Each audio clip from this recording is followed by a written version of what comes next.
मला मंत्रीपद दिलं ते कुठलं दिलं? एन्व्हायरमेंट दिलं, पर्यावरण खातं दिलं. तेवढा एन्व्हायरमेंट हे खातंच नव्हतं कधी. आत्तापर्यंत इतिहासामध्ये एन्व्हायरमेंट हे खातं कधीच नव्हतं. मला काहीतरी इथं गुळ लावायचा म्हणून ते खातं मला फक्त दिलं होतं. तुम्हाला एक आज मुद्दाम सांगतो गोष्ट.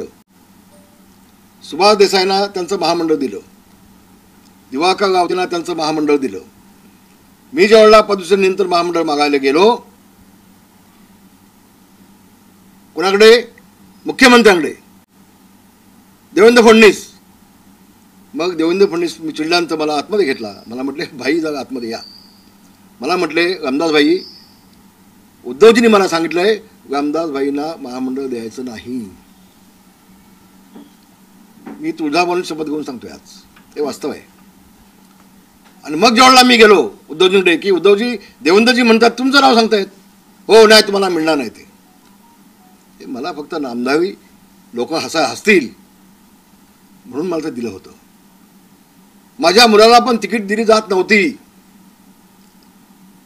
अतिशय जवळून बोलतोय. राष्ट्रवादीचे माजी आमदार संजय कदम यांना 3 वेळेला मातोश्रीमध्ये आणून बसवली होती त्या सीटसाठी, जागेसाठी, आमदारकीसाठी. शेवटी मी शेवटचं हत्या काढलं माझं. तेवढा जबरदस्तीनं योगेशला तिकीट दिली आणि तिकीट देऊन त्याला पाडण्याचा प्रयत्न केला. हे मी आज सांगतो आपल्याला. आणि ह्या अनिल पागव्या, अगं 2009ला तुझा मालक आहे ना, मालक तुझा, त्यानेच मला पाडला ना. गुहागरला मला पाडला कुणी? नातूला कुणी उभा केला? गुहागर मला का दिली? मी दापोली मागत होतो. हे जगाला माहिती आहे, अख्ख्या जगाला माहिती आहे. आणि तू काल जे काय उद्धव ठाकरेची चाकरी नोकर आहेस असं जे काल तुझं चाललं होतं सगळं, ते पाहिलं मी. पण उसळा पाहिलं काल. त्या पहिल्यांदा या गोष्टीचा मी खुलासा मुद्दाम करतोय की नामधावी मला काय ते द्यायला होतं म्हणून दिलं. आणि त्यावेळेला देखील योगेशला पाडण्याचा प्रयत्न केला. त्यानंतर आता योगेश निवडून आल्यानंतर अनिल परबला पालकमंत्री बनवला. अनिल परब योगेशच्या ऐवजी संजय कदमला जवळ घ्यायचा. दापोली नगरपालिका निवडणुकीमध्ये एबी फॉर्म योगेश आमदार असताना स्थानिक एकही एबी फॉर्म त्याच्या हातात दिला नाही. माजी आमदार संजय कदमच्या हातात एबी फॉर्म दिले. कोण दिले? अगं तूच दिलेस ना. अगं अनिल परब तूच दिलेस ना रे. मग तेव्हा तुमची नैतिकता गेली होती कुठं?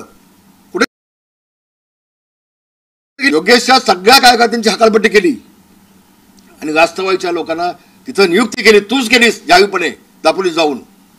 कुठं तुझी नैतिकता गेली होती तेव्हा काय आम्ही शिंदेसोबत गेलो नव्हतो ना, तेव्हा तुमच्यासोबत होतो.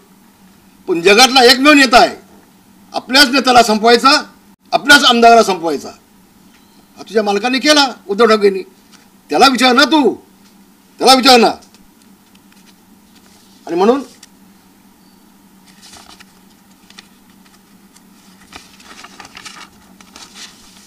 हो, बाळासाहेब ज्या खोलीमध्ये होते त्या खोलीमध्ये 24 तास डॉक्टरचे पथक होतं. नाव सांग पटकन. का प्रेसमध्ये आले नाही ते देखील सांग. का त्यांनी प्रेस घेतली नाही ते सांग. का त्यांनी बुलेटिन काढले नाही ते सांग. का ते लोकांसमोर आले नाही ते सांग. नाही सांगू शकत. हा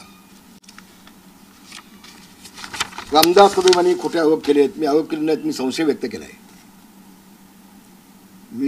केलाय. आणि आता मी जातोय ना कोर्टामध्ये तुझ्या विरोधामध्ये. मीच जातोय ना तुझ्या विरोधामध्ये. आता न्यायालयामध्ये मी जातोय. आणि तू नाकोटेचं काय सांगतोयस? आता पहिल्यांदा अनिल परबची नाकोटेस केली पाहिजे की त्यांनी मर्सिडीज बिल्डरकडनं घेतल्यात की नाही, कोट्यावधी रुपये त्या प्रेमनगरच्या एसआरच्या स्कीममध्ये घेतल्या की नाही, याची नाकोटेस या दलालाकडनं झाली पाहिजे. पैसे खाणाऱ्याची बिल्डर काढून.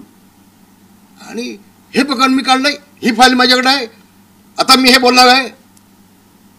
फक्त योगेश कदमचीच तुला फाईल मिळतात का रे अख्ख्या मंत्रिमंडळामध्ये? याचा अर्थ काय समजत नाही लोकांना का? सगळं कळतंय. आणि म्हणून मी संशय निर्माण केलेला आहे. या बाबतीमध्ये जी नाकोटीस आहे ती पण अनिल परबची केली पाहिजे. किती पैसे त्यांनी मराठी माणसाला या मुंबईतून बाहेर काढण्यासाठी बिल्डरची सुपारी घेऊन किती पैसे घेतले त्याची नाकोटीची अनुभव झाली पाहिजे. उद्धव ठाकरेच्या ऐवजी हा खोटं येऊन का बोलतोय ह्याची नाकोटी झाली पाहिजे.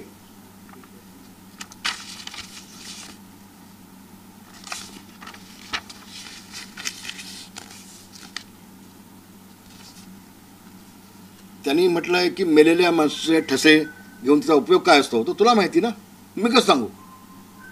कारण ज्यावेळेला उद्धवजींना मी पुन्हा सांगतो शपथेवर, ज्यावेळेला उद्धवजींना मी म्हटलं उद्धव साहेब आपण साहेबांचे पायाचे ठसे घेऊन ठेवले पाहिजेत, त्या मला पूजनीय आहेत.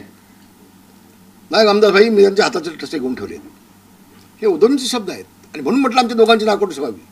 त्यावेळेला तो गदड्या खोटारड्या भाडखाव त्यावेळेला तू तर नव्हताच ना, आम्ही दोघेच होतो ना त्यावेळेला मातोश्रीमध्ये, तू काय सांगू शकतोस. आणि मी म्हणून म्हटलं मी दोघांची नाकोटी झाली पाहिजे आमची. तुझा काय संबंध यामध्ये, तू कोण आहेस, तू काय मातोश्रीचा मालक झालास का तू, का तुला निम्मा हिस्सा दिलाय उद्धव ठाकरेंनी. तर या बाबतीत देखील खुलासा होणं आवश्यक आहे. त्यांनी माझ्या पुतण्याचा उल्लेख केला की याच्या पुतण्याने आत्महत्या केली. माझा मोठ्या भावाचा मुलगा अनिल पवारच्या विरोधात कोर्टात जातोय. आमच्या कुटुंबामध्ये कुणीही आत्महत्या केलेली नाही, माझ्या पुतण्याने आत्महत्या केली नाही. सकाळी 5 वाजता धुक्यामध्ये त्याची मोटरसायकल आणि समोर आलेली गाडी याची टक्कर झाली, अपघात झाला. 6 महिने कोल्हापूरच्या हॉस्पिटलला होता आणि 1 वर्ष जगला. घरी आमच्या आणला त्याला आम्ही, आणि नंतर त्याचं निधन झालं. आत्महत्या कोणाची झाली नसताना अशा पद्धतीनं आम्हाला बदनाम करण्याचं पाप हे हे हे हे आणि मातोश्रीचा भाड खाऊन हा जो भुंकतोय पुतक्यासारखं, त्याचा पहिल्यांदा मी खूप निषेध करतोय. त्याचा कुठल्या आमच्या पुतण्याने मी त्याची आत्महत्या केलेली नाही. तो मुख्यमंत्र्याला सांगतोय ते डान्सबार चालवतात, वाळू चोवतात, जमिनी ढापतात, हडपतात. अरे बाप दाखवून साध्य कर ना. एका जमिनीचा वाद आमचा कोर्टामध्ये आहे. एक भुवन म्हणून माणूस आहे, तो महसूलमध्ये कामाला होता. त्यांनी ही जागा खेड नगर परिषदेच्या बाहेर आहे असं खोट्या सर्टिफिकेट घेऊन तहसीलदारांना निकाल लावून घेतला होता, कुळ लावून घेतलं होतं. आणि त्याचं सिद्ध झालंय, ते सिद्ध झालंय चौकशीमध्ये. तर अशा लोकांच्या कंप्लेंट घ्यायच्या आणि विधानसभेमध्ये मांडायच्या आणि चला योगेश कदमचा राजीनामा घ्या. जे बापाची ठेवाय काय विधानमंडळ तूच पाहिलंस का. मी 32 वर्ष काम केलंय विधिमंडळामध्ये, तू तर फार मला ज्युनियर आहेस. आपण काय बोलतोय, या जमिनी ढापणं, अमुक करणं, थपणं, हे आमचं काम नाही आहे. हे आमचं काम नाही आहे. हे पाप आमच्याकडे झालं नाही. फक्त उद्धव ठाकरेला खुश करण्यासाठी काल तू हे बोलास. तुमचं सरकार डागत आहे, मुख्यमंत्र्यांना सांगतोय राजीनामा घ्या योगेश कदमचा. अरे तुझ्यासारखी नालायक माणसं या शिवसेनेला डाग लावतायत, डाग लावतायत. बिल्डरांना पैसे खातोयस. खरं तर आमदारकी म्हणून तुला हकालपट्टी केली पाहिजे, तुझी हकालपट्टी झाली पाहिजे. आणि छोटा मुद्दा मी घेतोय.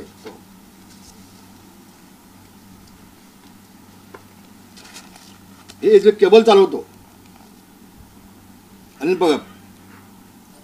परब, संदीप धोंडे यांनी मायक्रोस्कॅन फायबर महसूल बुडवल्याबाबतची मी तक्रार शासनाला केलेली आहे.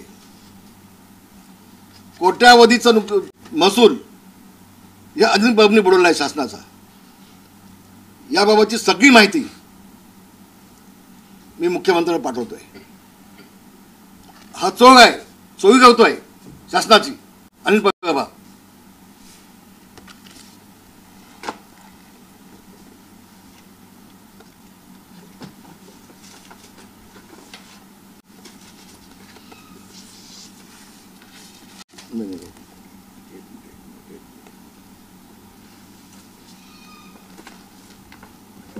दूसरी बात नोटिस है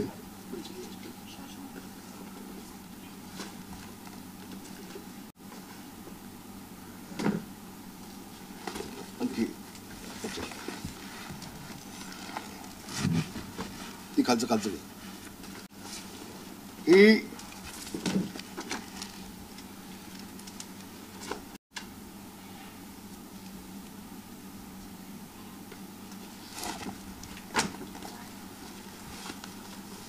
Hathway Sai star cable and datacom private limited, Hathway Dattatray cable network. Dattatray कोण? अनिलचा बाप. अनिलचा बाप दत्तात्रय केबल नेटवर्क. किती पैसे चोरी केलेले आहे याच्यामध्ये केबलमध्ये, हे सगळं महाराष्ट्र शासन देतोय. सगळं महाराष्ट्र शासन देतोय.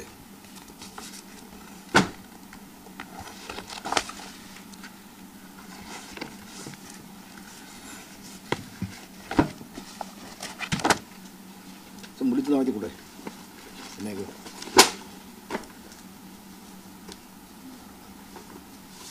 मुलीचं नाव कुठे आहे? नाही.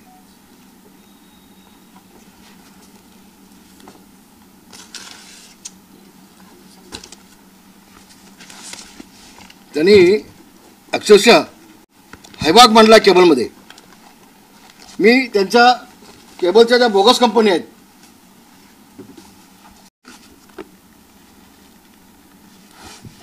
त्याची शासनाने कंप्लेंट केली आहे. बोगस कंपन्या काढायच्या, त्या लॉसमध्ये गेल्या असं दाखवायच्या आणि टॅक्स चुकवायचा. ते मुलीचं नाव आहे कुठे आहे त्याची? अनिल परब याच्या मुलीच्या नावानं केबल कंपनी आहे. मी देतो तुम्हाला, मी 5 मिनिटामध्ये सगळं वाटलं म्हणतात.